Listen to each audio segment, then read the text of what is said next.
सवाल नंबर 8 है, कहानी या मुकालमा। इन दोनों में चॉइस मौजूद होती है। अगर आपको मुकालमा आता हो तो वो तहरीर करें, और अगर आपको कहानी आती हो तो भी मुकालमा ही प्रेफर करें।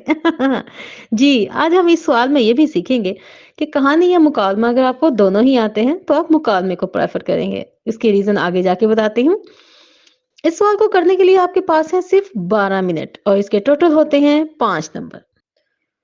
इस वक्त स्क्रीन पे आपको सवाल नंबर 7, फिर मुकालमा और मुकालमे का उन्वान बोल्ड करके सेंटर में लिखा नजर आ रहा है। यहाँ ये बात बताते ही चलूं कि अगर तो आपको मरकजी ख्याल होगा तो ये सवाल नंबर 8 होगा, लेकिन अगर क्वेश्चन पेपर में मरकजी ख्याल नहीं आएगा तो ये आपका सवाल नंबर 7 होगा। आपने कौन सा चूज करना है, वो जो आपके क्वेश्चन पेपर पर लिखा गया हो। यहाँ पे आप देखें मुकालमा लिखने का तरीका।